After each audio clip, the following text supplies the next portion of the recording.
At our blood counts, we're trying to bring blood donation back to northern British Columbia. And specifically, we're trying to do that by having a blood plasma donor center based in Prince George. That's what we're asking Canadian Blood Services to bring up here. Plasma is part of blood. It can be used to make very specialized medications that save and sustain lives. The problem is, Canada imports the vast majority of these medications. About 70 to 80% of them come from the United States. People like Amy Margison, who lives in Vanderhoof, know the difference firsthand that plasma can make to people's lives. And Amy has joined me today. Hello. Hi. Thanks for Hi. having me. Oh, thank you for being here, Amy. Can you tell me a little bit about how you discovered that you needed medication that was based on plasma? So, I've never had the best health throughout my life, quite often very sick, and we just assumed that was life for me. I think it was probably my seventh or eighth admission to ICU. I was quite ill. And a doctor who I believe was a part of the teams just doing rounds had made the suggestion that maybe this would be something that we should investigate for me, and that it might be something that was really beneficial. It was one thing that had yet to be tried, and nothing else was sort of working. So, how did it help you then? How did you get introduced then to plasma? Are you taking it daily, or how does that work out? So I get a once monthly infusion.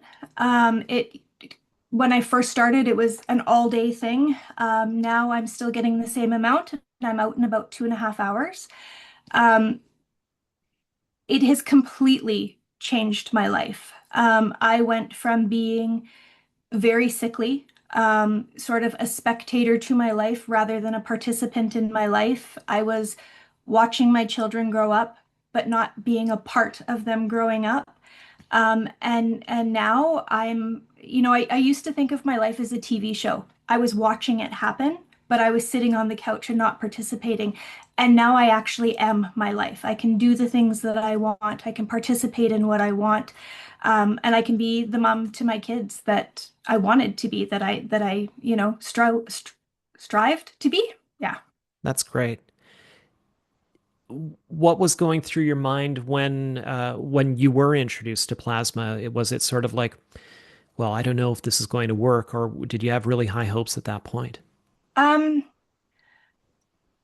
I had high hopes, but I was reserved in my optimism just because up to that point nothing had worked, or if it seemed to be working, it didn't work for long, or the side effects were so detrimental that it just wasn't worth using it. So I was optimistic, but I was hesitantly optimistic.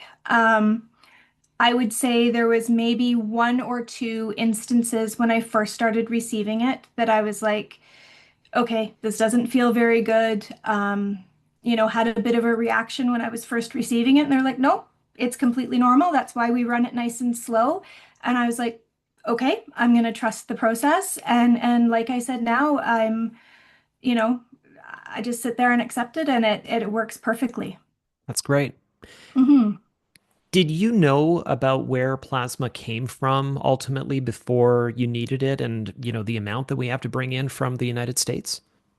I had absolutely no clue. And actually, it's kind of funny. The first time I realized that I was getting plasma and that plasma was a blood-based product was when I was receiving my infusion. They give you the little piece of paper that says, you've received a blood product today. Here's the information about that product. And I was like, wait a second.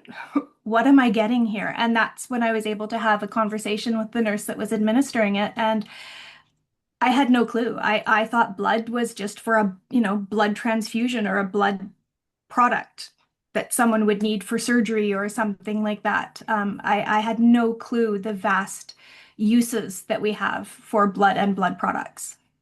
When people in your life have learned that plasma can make such a big difference for you, do they look to give? Do they look to try to make a difference that way? Yeah. So I spent a lot of my life in the Lower Mainland and in bigger cities. We moved up north in 2017. And I have never felt such a sense of giving as the people in northern BC are. If there is someone who's in need, people step up. It doesn't matter if they know you or not. And I know so many people are willing and ready and desire to give blood, but they don't have the ability to travel to the lower mainland or, somewhere else in the province. But if it was here, they would very eagerly give, and not just because they know someone who might need it, but because that's the spirit of the North. We give and we take care of one another, and there's a real sense of community. And I think that it would be a great opportunity for a lot of individuals to give back to their community. How would you personally feel if a blood donor center came back to northern BC? Oh, I'd feel ecstatic. I think that it would not only be a benefit to the North, but I think that it would be a benefit to the entire province. Often there's shortages of medication or there's shortages of blood, and you think about the what ifs. What if something big happened in the lower mainland? What if there was a need, a mass need for blood and blood products? And the people who are in the area of the donation center are the ones who are impacted. Obviously, they're not going to be able to donate, and having other locations that can help support would just be phenomenal. Yeah, good point.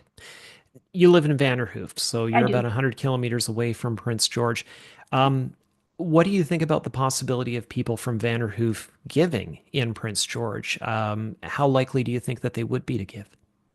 Certain, Yeah. 100% certain. I think that there are people as far away as Kitimat and Prince Rupert, and I'm not the best at geography. I think Prince Rupert's about 8 hours or so from here. Yeah, that's about right. Um, yeah, if they were planning their trip to Prince George and they knew that while they were there, there was a blood donation center that was open and they would be able to give, I don't hesitate to believe for 1 second that there would be a lot of people who would make that a part of their trip to Prince George to be able to give back to their communities.